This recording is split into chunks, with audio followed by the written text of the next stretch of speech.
here at Safe Harbor Rehabilitation Center. I know that we met a couple days ago, but your nurse had shared with me that you wanted to speak to me about some issues that have come up before discharge.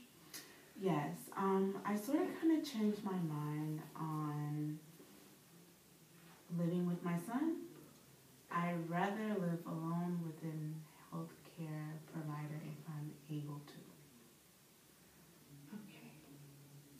Is that something because of your knee replacement that you feel that it's going to be most beneficial for you?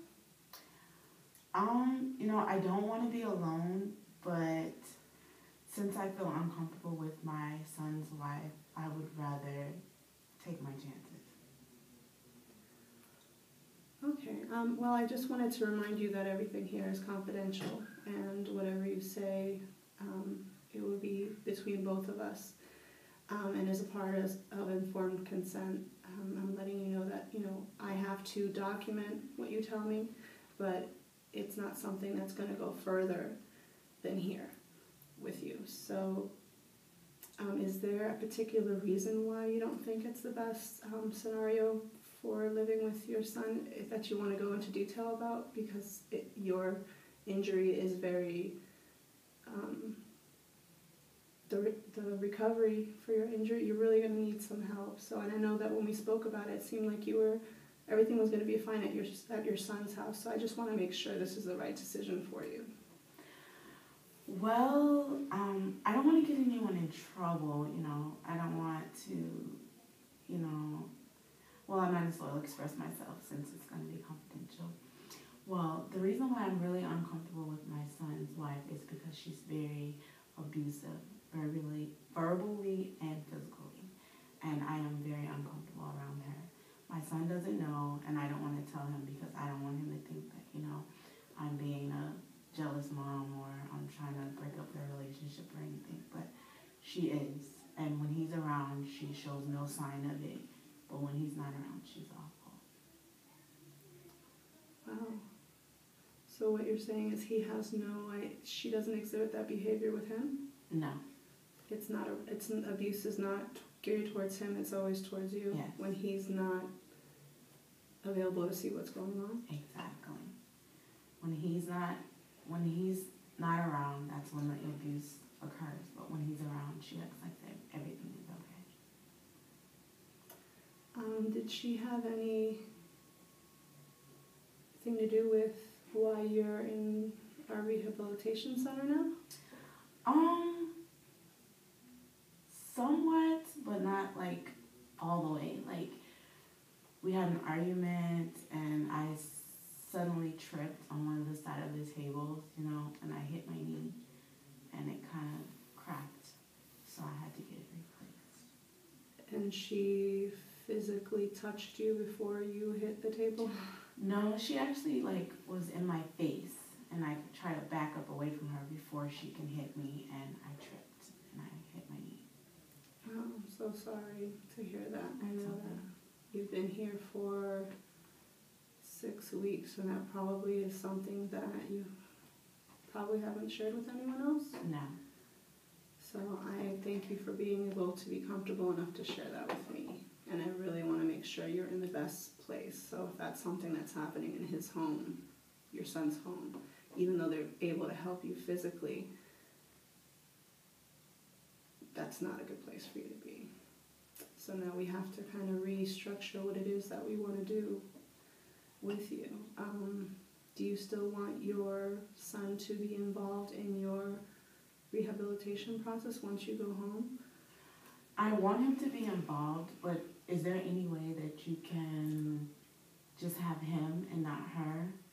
Is there any way that you can let him know that since he's my son, he's the only one that can be involved in my recovery?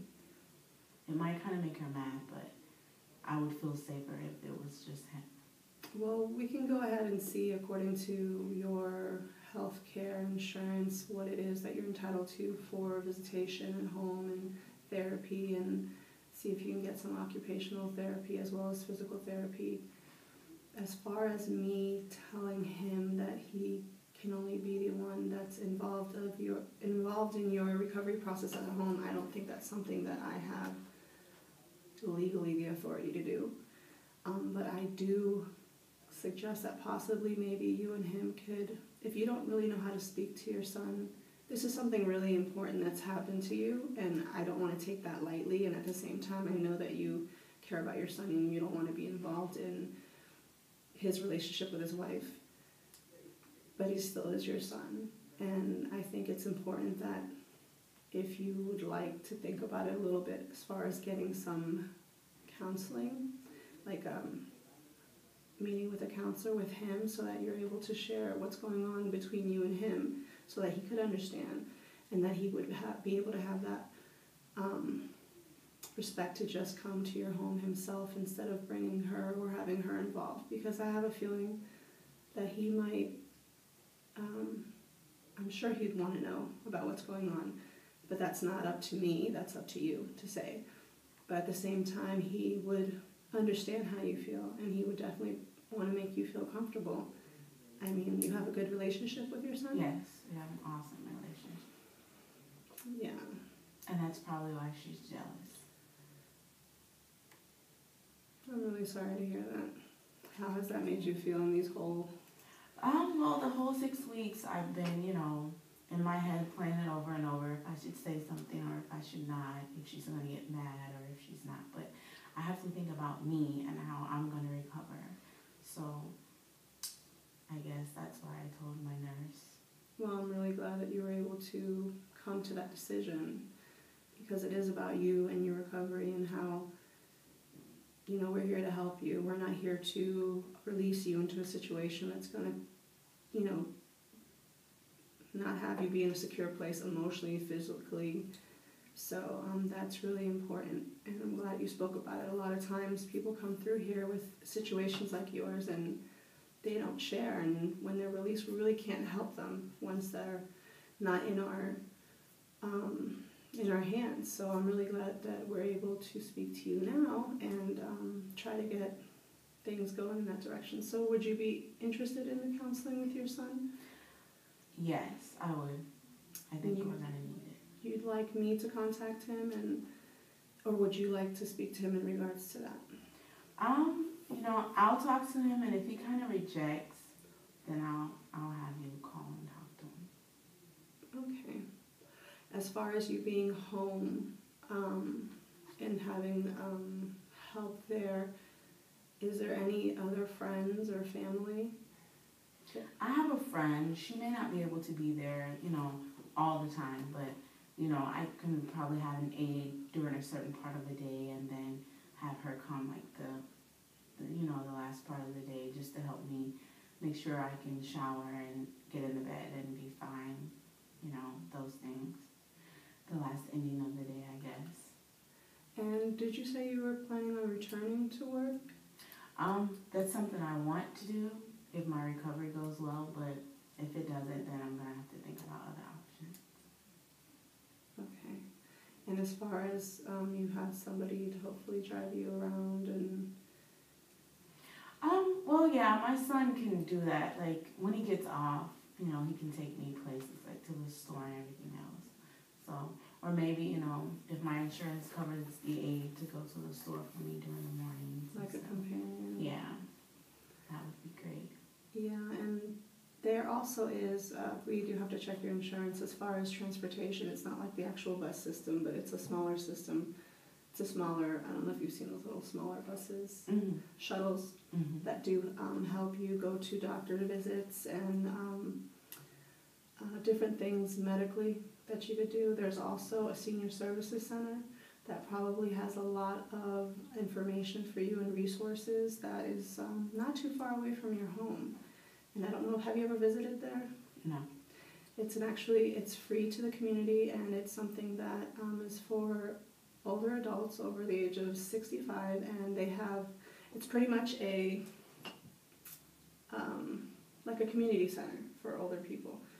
And they have a lot of people that come in on a weekly basis to speak to people. Once a month they have somebody there for legal services if you need it. If you have questions, they have someone there for different health situations or different concerns. They do a lot of good things there, and there's a lot of good contacts you can make as far as the things that you might need for your recovery, those little extra things. Mm-hmm. And also there's a place where you can go and speak to people, and they have different groups going on, and I don't know how open you are about that, but I know that it helps to talk about things sometimes, and I know that you're a very strong person and you've been holding this in for a while, but it's very difficult, and I understand that. So in the future, if it's made available to you, if you're interested, they have small groups there that speak about different things that senior citizens go through, and you can make connections there that could benefit your life. So if you're interested, I can get all that information for you. That would be nice. Okay, is there anything else you'd like to speak about? No, that was it. Feels like a weight lifted off my chest. Thank you very much for listening to me. Well, thank you for sharing. And again, this is something that is between me and you, and I'm going to go ahead and let you speak to your son. And if it's not something that he's willing to speak to only you about, feel free to call me, and I will go ahead and contact me before you leave, and I will go ahead and speak to him directly. Okay. Okay, so how do you feel about this meeting? Did we cover everything that you were interested in covering? We covered everything. Thank you for coming back. I'm glad the nurse did tell you that I was asking for you, so thank you. Okay, well, I guess we'll speak shortly. Okay, Have a nice day. You too. Bye. Bye.